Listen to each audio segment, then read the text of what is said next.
Aquí estamos para exaltar a Dios, aleluya. El propósito que estamos aquí es para levantar nuestra alabanza, to lift our worship and praise. Gracias, Jesús.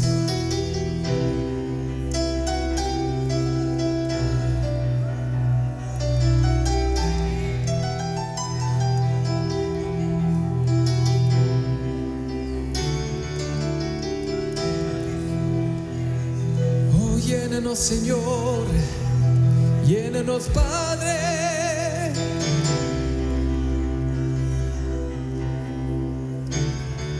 con tu Espíritu Santo.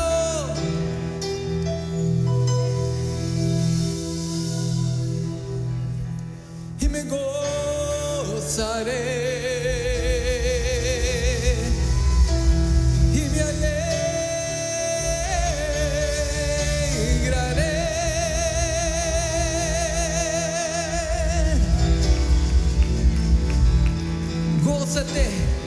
Alégrense en la presencia de Dios, aleluya. Pon aceite en mi vida, Señor, de tu fuego en mi corazón. Pon aceite en mi vida, Señor, mi lámpara aviva hoy. Yeah. Pon aceite en mi vida, Señor, de tu fuego en mi corazón. En mi vida, Señor, mi lámpara.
pecado. Y no dejemos que esos ojos bellos se quiten de nosotros, hermanos. Pueden tomar su lugar, y si ustedes que están en casita, yo sé que se están gozando con estas alabanzas preciosas. Dios bendiga ministerio de alabanza, Dios los siga usando, Dios sea con ellos, y vamos a pasar algo tan hermoso. Digo que es hermoso porque es un privilegio que nuestros esposos tengan sus trabajos, nuestras hermanas tengan sus trabajos, y que aparten lo que es del Señor. Que así como un día Jesús le dijo a sus discípulos o a los fariseos, a los que le hicieron esa pregunta: dar a Dios lo que es de Dios y a César lo que es del César. Mateos capítulo 24 versículo 3 al 5, base para lo que vamos a estar enseñando en estas próximas semanas si el Señor no viene, lo cual pues no quiero, ¿verdad?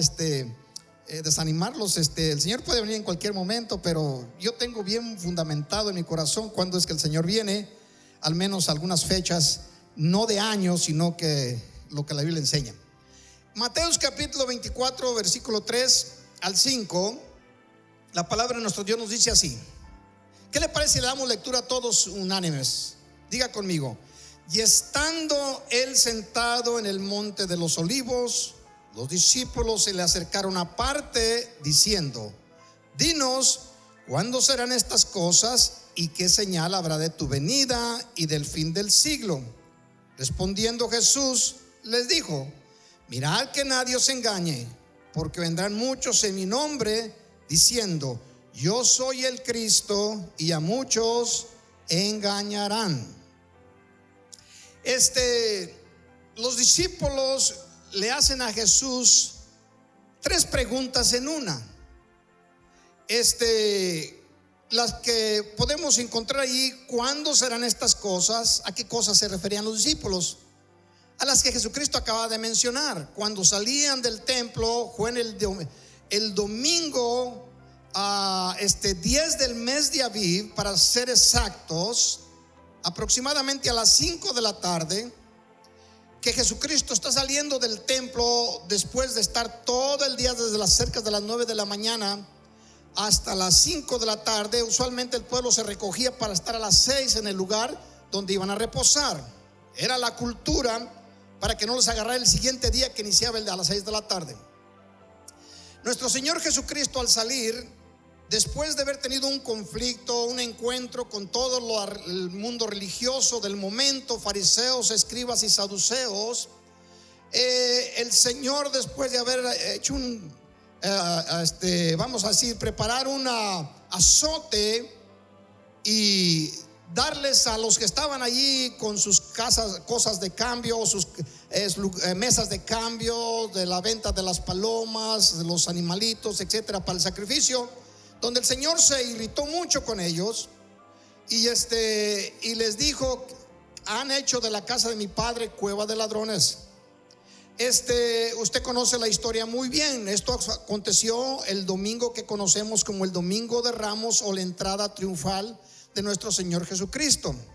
Al salir, como tal parece, se puede sentir como que había un poco de frustración, y los discípulos miraban a Jesús y le hacen bueno, no en ese momento le hicieron la pregunta, pero iban mirando a Jesús y cómo él se sentía como irritado por las acciones del pueblo de Israel, que no lo recibieron como el rey de Israel, como estaba vamos a decir, dispuesto que lo hicieran.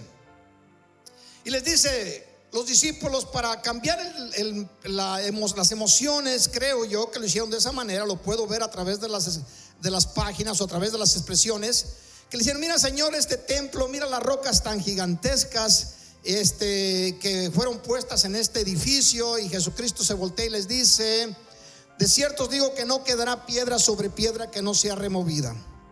Entonces los discípulos le hacen esa pregunta: ¿cuándo serán estas cosas? Para usted y para mí es muy fácil saberlo, porque ahora podemos ver la historia. Esto aconteció el año 70 de nuestra era, cuando el general Tito viene liderando a los ejércitos de Roma y destruyó el templo. Pero luego vienen otras dos preguntas, las que siguen, y dice: ¿y qué señales habrá de tu venida? ¿Qué señales habrá de tu venida? Y luego la otra: y del fin del siglo. ¿qué señales habrá de tu venida? Está hablando del retorno de Jesús a la tierra, que se habla a través de las escrituras en el Antiguo Testamento. ¿Y qué señales habrá del siglo, o en este caso, y del fin del siglo? Está hablando del milenio. De manera que Jesucristo les va a dar la respuesta diciéndoles que no se dejaran engañar, porque vendrían muchos diciendo que eran el Cristo y a muchos se engañarían. Yo siempre interpreto esta expresión como diciendo muchos, yo soy de Cristo. La pregunta que Jesús recibe de parte de ellos, en ningún momento les habla del rapto de la iglesia. En este momento no se menciona el rapto. El rapto de la iglesia, Pablo es al que se le revela, es una información o una revelación que era un misterio para el pueblo de Israel en los tiempos de Jesús. No les era revelado. Es Pablo el que nos abre el panorama, nos abre el telón y nos enseña muchísimas cosas con respecto del rapto de la iglesia. Pero el pueblo de los judíos, había un manto, había un velo sobre sus ojos para entenderlo, el significado, el simbolismo del rapto de la iglesia. En el libro de Primera de Corintios, casi en todas sus cartas, Pablo nos da unas expresiones donde nos habla del rapto y nos revela muchos secretos que se encuentran en el Antiguo Testamento. El que los discípulos no conocieran del rapto no era porque no se encontrase, era porque no les era revelado. En 1 Corintios capítulo 15 versículo 51 dice el apóstol Pablo: he aquí os digo un misterio. Esta expresión la encontramos mucho en las cartas de Pablo cuando habla del rapto o de la novia. No todos dormiremos, pero todos seremos transformados. Muy conocida la expresión. Está hablando del rapto. Diga conmigo: no todos dormiremos, pero todos seremos transformados. Déselo a nuestro Dios. Dormiremos se está refiriendo, no todos estaremos muertos. Es una expresión que se usa mucho en la Biblia. El ser humano no muere, solamente dormiría, o es una expresión que se usaba para hablar de la persona que pasaba de un sistema a otro. Sabemos por las escrituras que nadie conoce con exactitud el día ni la hora cuando Jesús vendrá por la novia. Pero sin que usted me vaya a tomar a mal, lo sé por las escrituras y sé que no me equivoco. Si en este momento o en este día aconteciese el rapto de la iglesia, yo les podría decir con exactitud cuándo vendría Jesucristo. Va a decir, pues claro, ya vino. No. Quiero que entienda algo. En el rapto de la iglesia Jesucristo no viene a la tierra. Si aprendemos estos fundamentos, entonces es mucho más fácil interpretar las escrituras cuando habla de escatología o de las cosas por venir. El rapto de la iglesia no tiene nada, absolutamente nada que ver con la venida de Cristo. El rapto de la iglesia tiene con venir Jesucristo a robarse a su novia o a llevarse a su novia, ¿sí? De manera que si entiende ese concepto, se le hace mucho más fácil interpretar otras de las expresiones que se encuentran en las Sagradas Escrituras. Mateos capítulo 25 verso 13 dice así, hablando Jesús: velad pues, porque no sabéis el día ni la hora en que el Hijo del Hombre ha de venir. Y a pesar de que está hablando en este caso no de la segunda venida, sino del rapto, la traducción se menciona de esta forma: que el día ni la hora no la conocen. ¿Por qué no se conoce el día y la hora del rapto? Bueno, no es muy difícil entenderlo en las escrituras, porque el rapto de la iglesia está hablando de venir el novio por su novia. Y nadie, supuestamente, si no conoce el asunto, pero conoce un poco de la cultura y de la tradición y de una boda judía que se venía celebrando desde los tiempos de Abraham. Entonces el rapto de la iglesia tiene que ver en su totalidad con una ceremonia o con el novio venir y llevarse a su novia. De manera que cuando entendemos esta idea, se nos pone mucho más fácil en qué tiempo nos encontramos ahorita, en qué hora o cuál es la hora en el reloj de Dios en nuestro tiempo. Ahora, en el libro de Amós, capítulo 3, verso 7, se nos dice: porque no hará nada Jehová el Señor sin que le revele sus secretos a sus siervos los profetas. O sea, que Dios nos revelará sus secretos en el momento apropiado. De manera que, aunque nunca sabremos con exactitud el día del rapto, sí lograremos saber el día de su segunda venida, pero para eso necesita acontecer el rapto primero. Ponga atención, tenemos que conocer un poco cómo es que se llevaba o se celebraba una boda judía para entender la cuestión del rapto. La boda judía acontece de esta manera, y se lo voy a estar tratando de decir lo más pausadamente posible para que aquellos que no están muy informados lo puedan comprender mejor. Una boda judía, cuando había comunión entre un joven y una señorita y que proponían casarse, llegaba el momento donde el novio, de seguro que de acuerdo con la novia, iban a visitar a la familia de la novia. Al visitar la familia de la novia, usualmente las mujeres de seguro le decían a sus padres, pero la tradición era de esta forma: el joven llegaba y lo primero que les informaba a los padres de la novia era sus propósitos o su intención, y también les informaba en qué condición se encontraba económicamente. Cuando ya lo hacía, entonces los padres de la muchacha, por costumbre, hacían una celebración o una comida. Usualmente era cerca de la tarde o posiblemente se le puede llamar cena. Después de la cena, el muchacho tomaba la copa de la cual se le daba una copa y en la cual tomaban vino. Claro que estamos hablando de un vino, es del mejor, sin sidra. Tomaba la copa y después de tomarla se la ofrecía a la joven. Le ofrecía esa copa a la joven, y si la joven delante de sus padres la agarraba y la llevaba a sus labios, entonces venía lo que vamos a encontrar en las escrituras muy seguido. Voy a ir adelante, aunque tenga que regresar un poquito más para poder verlo con más claridad. Ténganme un poquito de paciencia. Cuando Jesús le dijo a los discípulos en Mateo capítulo 20 versículo 27, le dice así: entonces Jesús les dijo: ¿podéis beber del vaso que yo he de beber? Y ellos le dijeron: podemos. O sea, que la tradición judía era tomar el joven la copa, y el simbolismo era: ¿puedes tomar de esta copa? Le decía a la novia. Recuerde que era la copa de la cual estaba tomando, era la copa del novio. Y si la muchacha decía puedo, la tomaba y agarraba la copa y tomaba del vino.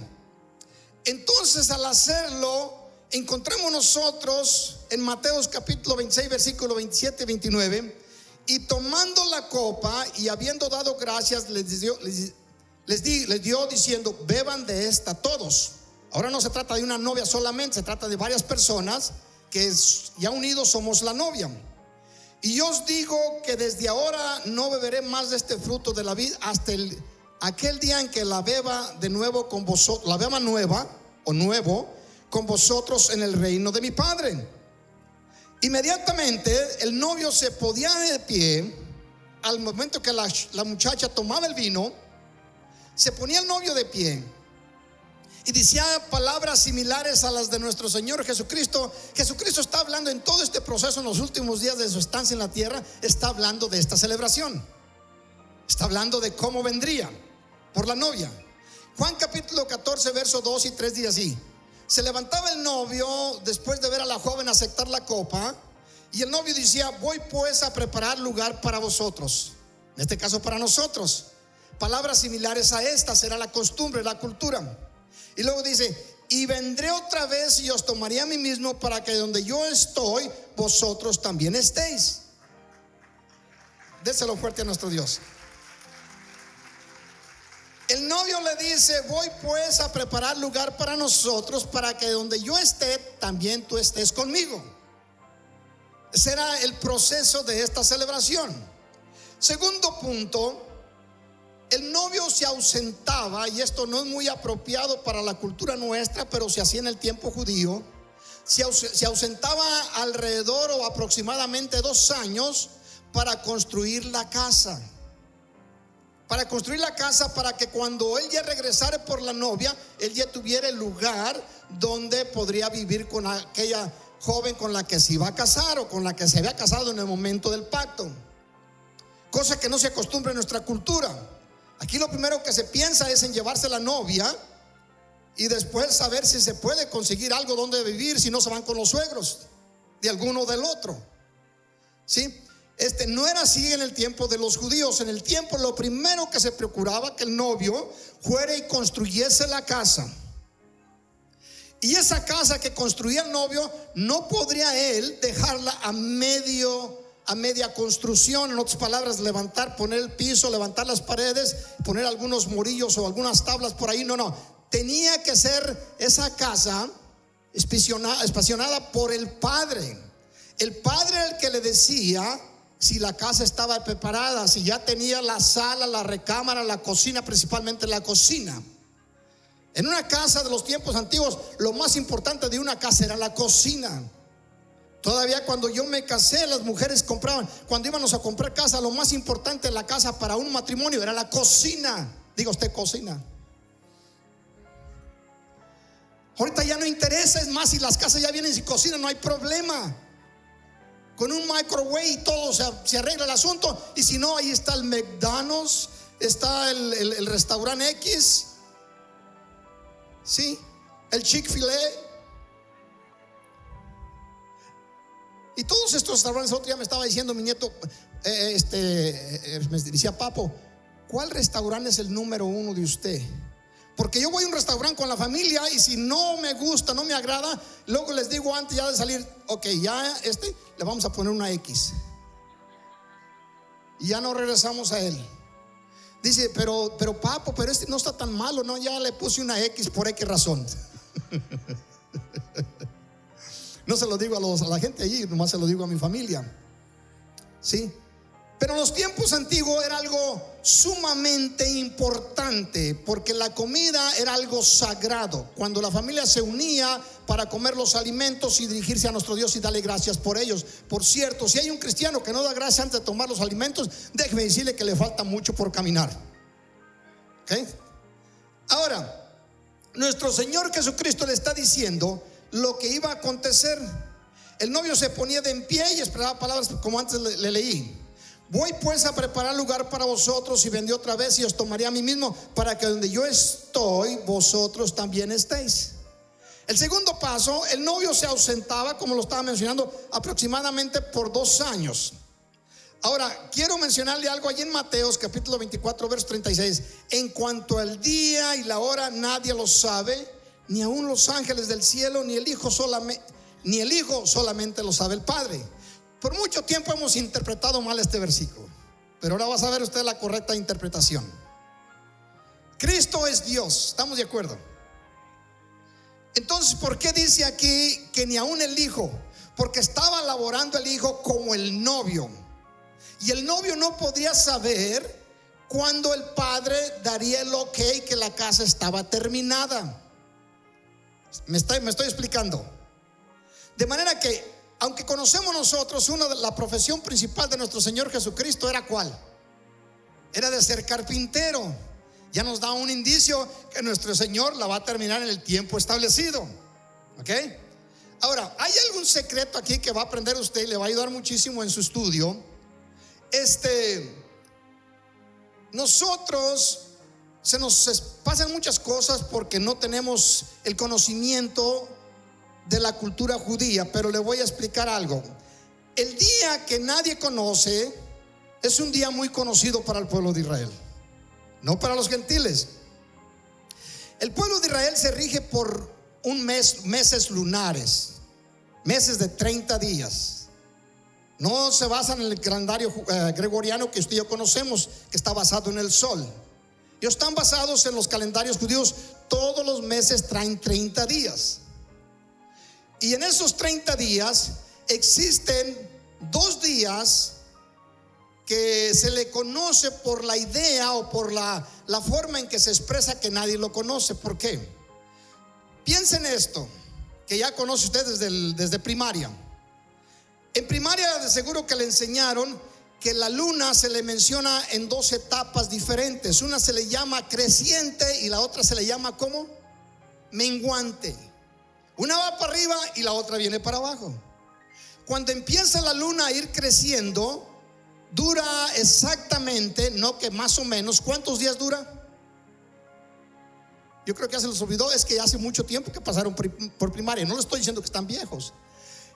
Dura 14 días la luna creciendo. Desde el primero del mes, siempre empieza el primero del mes en los años lunares. El pueblo de Israel se basaba para conocer su tiempo en la luna, y siempre empezaba en el día primero. Cuando sale la primera rayita de la luna, se le llama el día primero del mes. Por 14 días la luna va creciendo. Después de los 14 días que llegó a su máximo, que se le llama luna llena, empieza, o full moon, empieza a menguar. Y dura otros 14 días exactamente, donde la luna desaparece, que viene siendo el 28 del mes. El 29 y el 30 se le llamaba en Israel el día que nadie conoce. ¿Por qué? Es el día que nadie puede ver. Quiere decir, no podemos ver la luna que nos rige en los tiempos. Por eso se le llamó el día que nadie puede ver, o el día que nadie conoce. Bueno, estos 2 días están basados en el tiempo de la retirada de nuestro Señor Jesucristo al cielo. Y al cumplirse los 2 días, Jesucristo vendrá. Ahora, en muchísimos escritos sabemos que Jesucristo viene el primero del mes. Y yo lo he venido predicando por décadas. ¿Qué primero del mes? Viene el primero del mes de Tishri, que según el pueblo judío fue cuando Dios creó los cielos y la tierra. Cuando usted habla el libro de Génesis, y en el primer versículo dice así: en el principio creó Dios los cielos y la tierra. Y todo el pueblo judío conoce por la historia y las enseñanzas judías que fue el primero del mes de Tishri, que se le conoce como la cabeza de años. El pueblo de Israel celebra 2 años, que se le conoce el primero del mes de Tishri, que cae en los últimos de septiembre por allá, se le conoce como cabeza de año. El otro año que celebra 6 meses más tarde es el mes religioso. Es el mes que Jesucristo les dijo a Moisés en el capítulo 12 del libro de Éxodo, cuando salió de Israel: esto será principio de años para vosotros. Entonces entendemos que el pueblo de Israel tiene 2 años. Uno cuando inicia la creación, y otro cuando inicia la restauración de los caídos. En otras palabras, cuando uno nace de nuevo. El pueblo de Israel nació de nuevo en Egipto en el día de la Pascua, cuando inicia el año religioso. Cuando usted recibió a Cristo Jesús como Señor y Salvador, empieza un año nuevo. Y todo cristiano que pasará la eternidad en el cielo tendrá 2 años que celebrar si lo desea. El primero del nacimiento físico, cuando nacimos de nuestra madre, y el segundo, que es el nacimiento espiritual, cuando nacimos por el Espíritu. De manera que el uno del otro se diferencian por la mitad de un año en la Biblia. Nuestro Señor Jesucristo está mencionándonos a través de estos escritos cuál es el patrón. Ahora, ¿por qué el día que nadie conoce, o por qué la novia no la conoce? ¿Por qué Dios no nos revelará el secreto de cuándo vendrá? Yo se lo he pedido, pero no me lo va a revelar, porque bíblicamente no se puede. Porque la novia no debía de conocer cuándo era que el novio vendría por ella. El novio le mandaba cierta información para conocer el tiempo. Y todos el pueblo de Israel en esos tiempos sabían que lo máximo no podía tardarse más de 2 años. De manera que la novia se encuentra hasta cierto punto en interrogante si el novio va a venir antes de los 2 años establecidos como plazo. Y eso es lo que la iglesia ha venido predicando. Posiblemente el Señor venga en este tiempo. El Señor va a venir en el día, en el cumplimiento de los 2 días para iniciar el tercero. El tercero es el milenio. ¿Cuántos damos gloria a nuestro Dios? Bendígalo.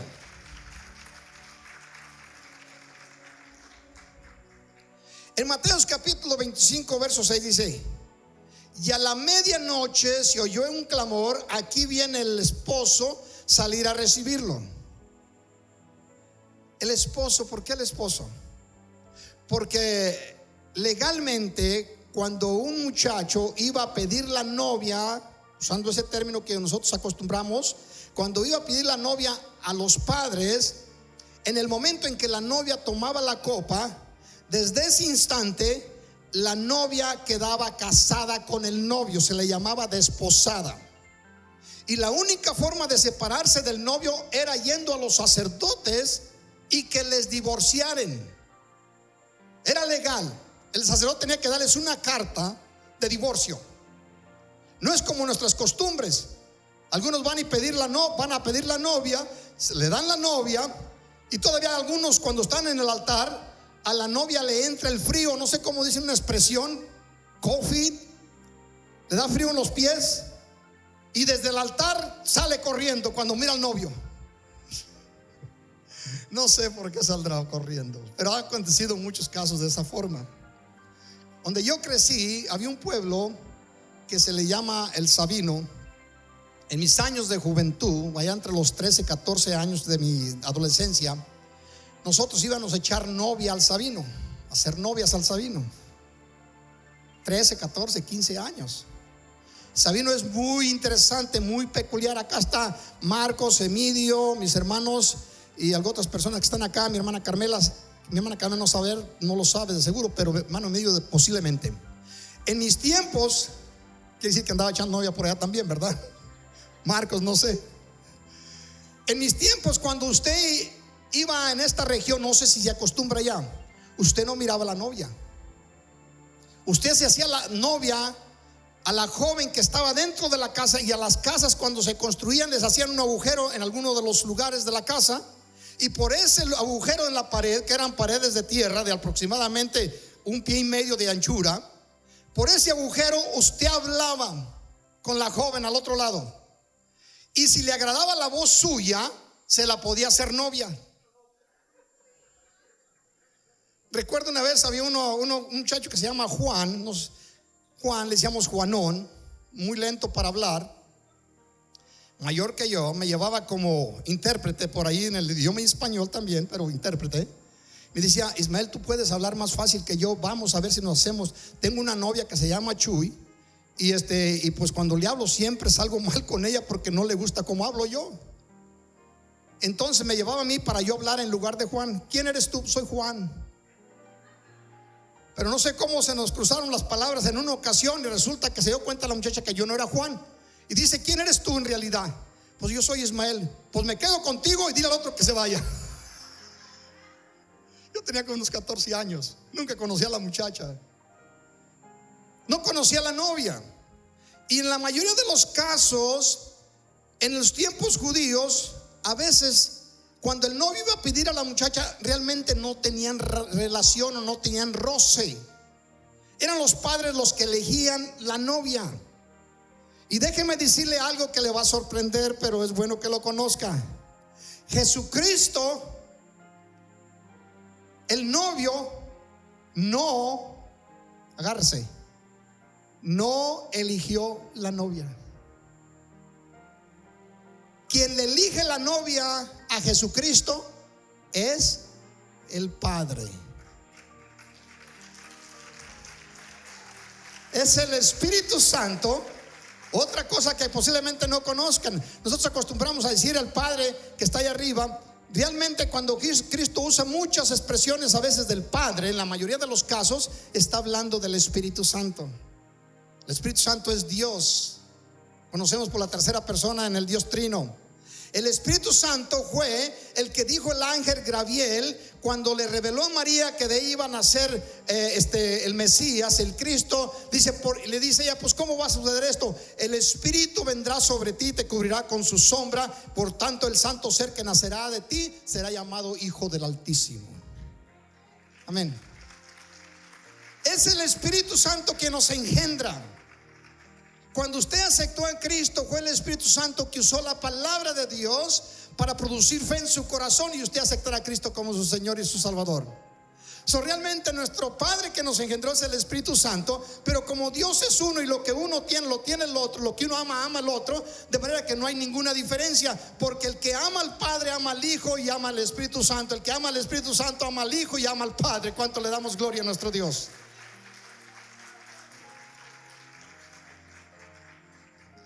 Teniendo este conocimiento, entendemos nosotros que Jesucristo tiene que tardar exactamente 2000 años. No se va a pasar un día. Desde el momento en que Cristo resucitó, desde ese momento, más bien no de Cristo resucitó, me retraigo, 3 días anteriores a su resurrección, de allí se empiezan a contar los 2000 años. ¿Cuándo fue que empezó a contarse los 2000 años para que Cristo venga por la novia? Algunos de ustedes lo saben. ¿Se encontraba Cristo con sus discípulos dónde? En la última cena, en el aposento alto, cuando Cristo Jesús les dijo: esta es mi sangre que por vosotros es derramada. Y tomaron de la copa y allí quedaron desposados. La iglesia representada por los discípulos quedó en ese momento desposada con nuestro Señor Jesucristo, y todos los que nos hemos venido adhiriendo somos parte del cuerpo de Cristo, o de la novia de Cristo, que se le conoce como la iglesia. Cristo muy bien podía terminar su casa o la casa para nosotros en un minuto o en menos, pero tiene que sujetarse a todo lo que Él enseñó como tradición y cultura al pueblo de Israel. De manera que si usted quiere conocer con exactitud cómo se lleva a cabo una boda judía, va a tener que leer en el libro de Génesis capítulo 24, y va a hablar la Biblia de la boda de Isaac y de Rebeca, que es un paralelo de la boda de nuestro Señor Jesucristo. Conociendo esto, entonces ya conoceremos muchas de las otras cosas que vienen siguiendo, para entender en qué tiempo nos encontramos, qué hora es en el reloj de nuestro Dios, qué hora estamos viviendo. Mateos capítulo 25 versículo 6: y a la medianoche se oye un clamor, aquí viene el esposo, salir a recibirlo. Cuando el padre veía que su muchacho ya había terminado con la construcción para traerse a la novia, esta era la costumbre practicada entre el pueblo de Israel. El padre veía la ilusión del hijo, el afán, el esfuerzo, y ya cuando era el tiempo que acostumbraban, entonces le decía al hijo: hijo, levántate, levanta unos siervos, unos trabajadores, y dile a tu amigo, al mejor amigo que tienes, vamos a ir a recoger tu novia.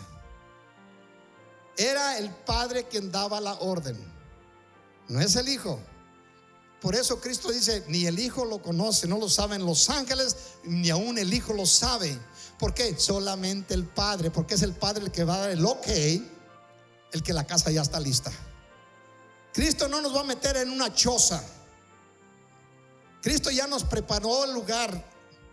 Ya solamente está esperando que el padre diga: hijo, levántate y vamos a recoger tu novia. ¿Qué acontece cuando van a recoger la novia? Viene adelante del muchacho, del novio, viene alguien muy importante. ¿Quién considera usted que es? Viene el amigo del novio. Y las expresiones del amigo del novio son las que nuestro Señor Jesucristo nos está dando en Mateo 25:6. Y a la medianoche se oye un clamor, aquí viene el esposo, salir a recibirlo. Déselo a nuestro Dios.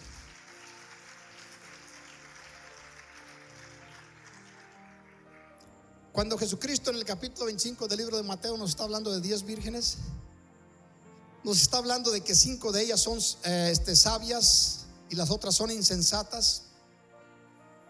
Y las 5 que no tenían aceite debían de conocer que era el tiempo del retorno de Jesús. Por eso es de suma importancia, porque si no puede ser fatal para ciertos creyentes el no tener una idea más o menos que estamos viviendo los últimos días. Debemos de estar preparados porque el Señor puede retornar en cualquier momento. Han pasado ya casi 2000 años. Cuando usted haga números, si a usted le interesa conocer esto, se va a dar cuenta, estamos a vísperas. Estamos a punto de que el Padre le diga a Jesucristo: vamos a recoger tu novia. Y el grito se oye por las calles de Israel o del lugar donde estaba la novia, y era el novio el que venía gritando: aquí viene el novio, aquí viene el esposo, salgan a recibirlo. Si la novia no estaba preparada con su lámpara y su velo, ahí se quedaba.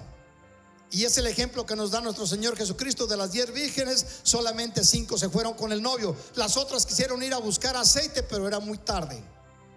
Otro de los simbolismos que existen en la relación de cuando Cristo hizo el llamado a la novia, en este caso un novio hacía el llamado a la novia, era que la novia, después de tomar la copa, tenía por fuerza que usar un velo cada vez que saliere de la casa. No podía presentarse ante el público sin el velo.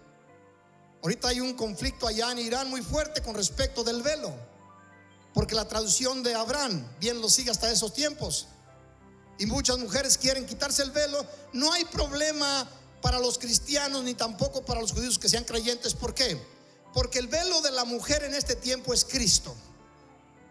Cristo es el velo, pero simbólicamente está hablando de un trapo que la mujer cada vez que salía tenía que ponerse ese velo. Pero vamos a leer unas escrituras antes de que se me termine el tiempo. En 1 Tesalonicenses capítulo 4 verso 16 dice: porque el Señor mismo, con voz de mando, con voz de arcángel y con trompeta de Dios, descenderá del cielo, y los muertos en Cristo resucitarán primero. Luego nosotros, los que vivimos, miembros de la iglesia, Cristo viene. Los que hayamos quedado seremos arrebatados juntamente con ellos en las nubes para recibir al Señor en el aire, y así estaremos siempre con el Señor. Bendiga a nuestro Dios.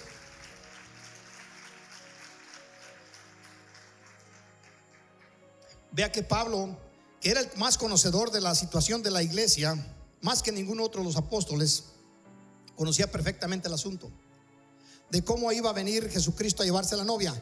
Por eso Cristo en un momento nos dice, no sé qué versículo fue el que menciona, a ver si lo encuentro. Viene como ladrón en la noche, lo dice por ahí en uno de los versículos, ¿verdad? Se me escapa. Bueno, lo conocemos. Ahora vamos a Génesis, porque me quedan 5 minutos, tengo que darle recio, pero vamos a seguir enseñando estas cosas en las semanas venideras, donde usted va a aprender mucho de la palabra de nuestro Dios con respecto del retorno de Jesús. Génesis capítulo 24 versículo 62. Está hablando de la boda de Rebeca. Recuerde que le dije de Rebeca con Isaac. Isaac representa a Cristo, es un paralelo de Cristo.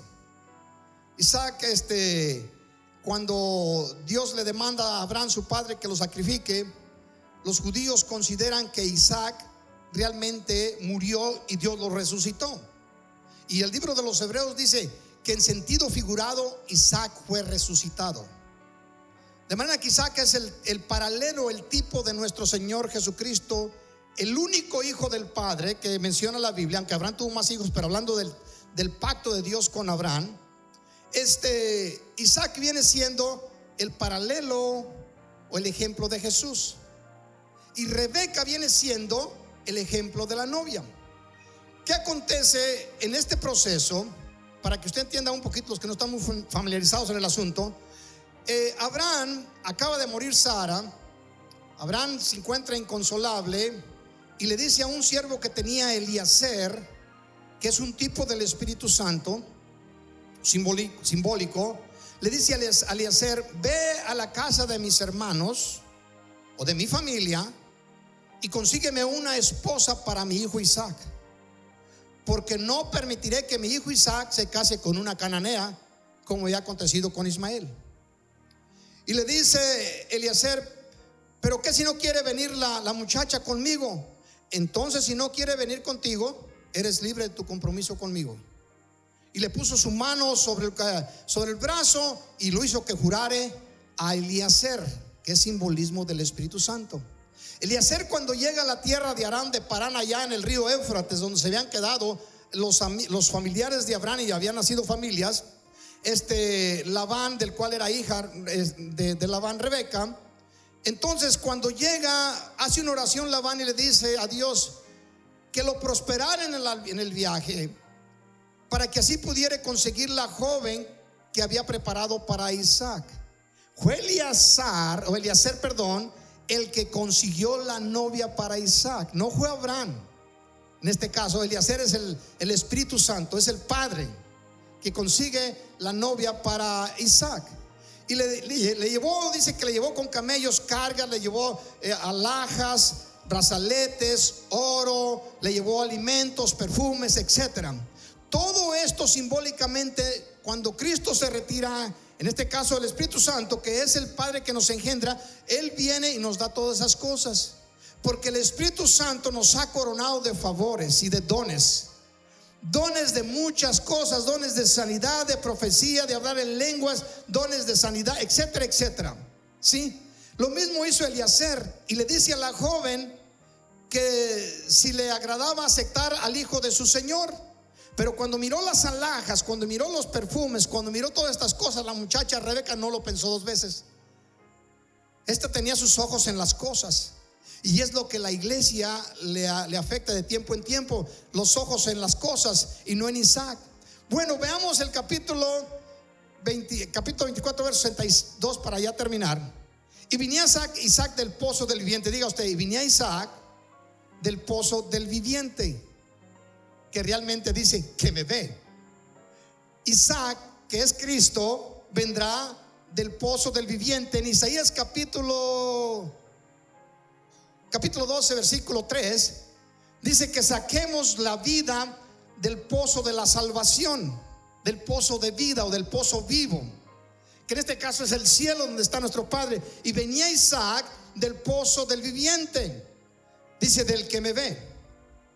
Y habiendo salido Isaac a meditar al campo, simbolismo donde Cristo vendrá en el aire, a la hora de la tarde, o sea, en otro dice, a la hora del anochecer, y alzando sus ojos miró, y aquí los camellos que venían.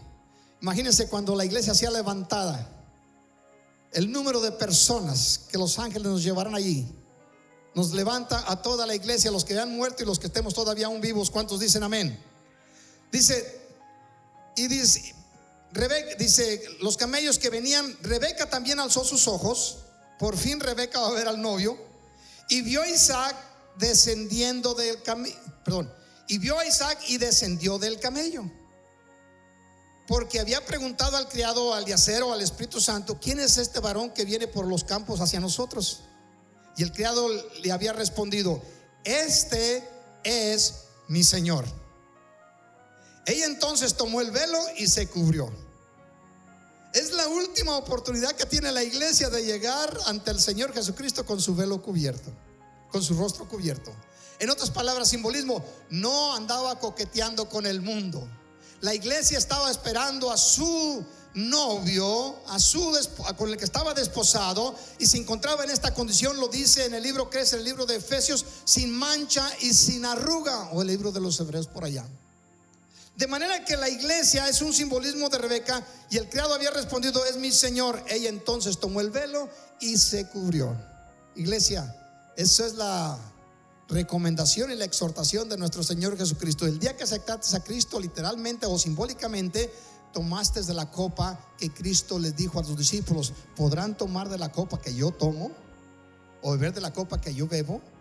Los discípulos le dijeron: sí podemos. El día que usted aceptó a Cristo como su Señor, hizo lo mismo, dando a entender: si las cosas van bien, estaremos contigo. Si las cosas salen mal, estaremos contigo.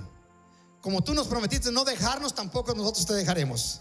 A donde tú vayas, como dijo aquella mujer, la moabita, que le dijo a Noemí: a donde tú vayas, voy yo contigo. La tierra donde tú mueras, allí moriré también yo. Y el Dios a quien tú sirvas, serviré yo. Tu Dios será mi Dios.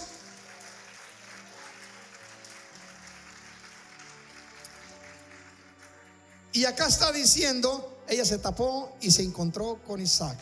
Y dice que Isaac la tomó y la llevó a la casa de su madre, a la casa de sus padres, y le amó.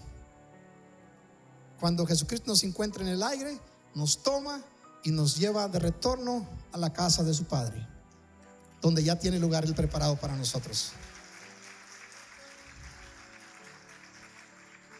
Una celebración. ¿A cuánto les gustan las fiestas? No levanten su mano, porque le van a llover tarjetas de invitaciones. ¿Sabe cuánto se va a llevar esa celebración allá arriba? ¿Tiene una idea? Alguien que me diga una idea. ¿Cuánto cree que se va a llevar esa celebración? 7 años. Imagínese. A mí me gusta irme a dormir bien temprano en la casa. Se mete el sol y me meto yo con el sol. Pero acá 7 años de celebración.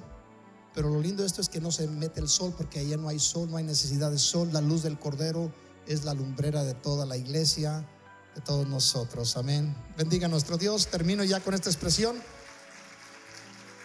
No se lo debe perder el próximo domingo. Pedro dice así: tenemos también la palabra profética más segura, a la cual hacéis bien estar atentos como a una antorcha que alumbra en lugar oscuro, hasta que el día esclarezca y la luz, el lucero de la mañana, en este caso Cristo, salga en vuestros corazones. No hay necesidad o razón por qué la iglesia debe de estar en ignorancia con respecto del retorno del Señor. ¿Qué hora es en el reloj de Dios? Iglesia, es sorprendente lo que se está mirando. Para aquellos que tienen un conocimiento de lo que es la línea profética de la Biblia, pueden atar uno tras otro las cosas. En estos últimos tiempos, le digo yo, estamos muy cerca, y no se lo digo solamente para motivarlos, se lo digo porque es una verdad. Es una verdad. Cristo, va a llegar un momento donde va a haber una cosa que le va a llamar mucho la atención a usted de lo que está aconteciendo en este momento y cómo se va a arreglar eso. Y por un tiempecito, luego el Señor habla de estos grupos que va a poner un freno en la boca de los caballos, como pone la persona en la boca de los caballos, y los va a jalar otra vez para otra guerra. Estamos a vísperas del acontecimiento que han venido predicando los apóstoles, los mártires de la iglesia, los creyentes, por ya casi 2000 años. No es tiempo de que nadie se eche a dormir en sus laureles, como decían en los tiempos antiguos. Es tiempo de que nos pongamos de pie. Hay un versículo que allí dice, allí de parte de nuestro Señor Jesucristo: cuando vean estas cosas, erguir vuestra cabeza, porque vuestra redención está cerca. Está cerca. Déselo fuerte a nuestro Dios y les invito a que se pongan de pie. Gracias. Esperemos que hayamos aprendido algo en esta mañana. Y si no, pues ahí Marvin tiene el video. Tu rostro inclinado unos momentos. Yo te invito, como lo acostumbramos a hacer, a pasar a este altar, y que el Señor te revele las cosas que están sucediendo y las que van a suceder. La novia no conoce el día ni la hora, pero sí debe de conocer más o menos el tiempo. Hay un pasaje que también no leí, que dice así, el apóstol Pablo hablando: pero con respecto de los tiempos, que son 2, lluvia temprana y tardía. Y luego dice otro: y de las ocasiones, que son 4. Ocasiones es la palabra que se usa, moed en hebreo, que significa fechas establecidas o tiempos asignados, o también significa estaciones del año. No hay necesidad de que yo os lo diga, porque vosotros conocéis perfectamente que el día del Señor vendrá como ladrón en la noche. Jesucristo viene por su iglesia.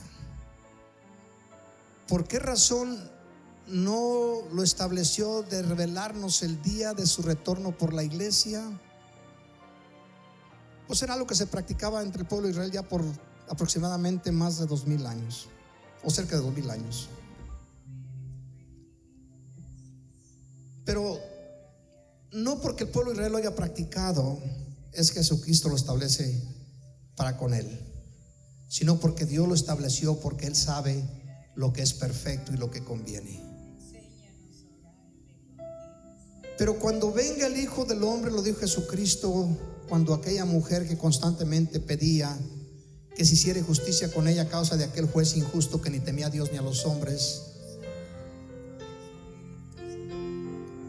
y aquel juez malo, al final de cuentas dice: voy a tener que hacerle justicia a esta señora, no sea que me cause la paciencia, me fastidie, en otras palabras. Jesús dice: ¿oíste lo que dijo el juez justo que ni teme a Dios ni a los hombres? ¿Acaso no escuchará a vuestro Padre cuando ustedes claman de día o de noche? ¿Se tardará en responderles? Y luego dice: les digo que no. Mas cuando venga el Hijo del Hombre, agrega Jesús, ¿encontrará fe en la tierra? ¿Cómo estás en tu fe?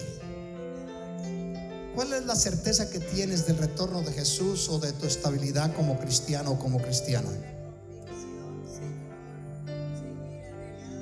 Lo menos que debes el error que menos debes de cometer es caer en el engaño de que por el hecho de pertenecer a una iglesia o haber aceptado a Cristo en algún tiempo, todo camina bien. Camina bien si estás en obediencia. Si no, no hay mucha diferencia en tu persona como la había en los fariseos, saduceos y herodianos de los tiempos de Jesús. Ellos se aferraban a que eran hijos de Dios, hijos de Abraham. Jesucristo dice: si fueres hijos de Dios o fueres hijo de Abraham, ciertamente creerían en lo que les estoy diciendo, porque de mí escribió Abraham. Mas ahora procuran matarme. Yo, hombres, ¿por cuál de las obras que os he hecho lo queréis hacer? Pueblo, te invito en esta mañana a que te levantes de ese lugar y vengas a este altar y le presentes tu causa al Señor. Tienes que sacudirte la tradición, la costumbre, y hacer un esfuerzo y decir: Señor,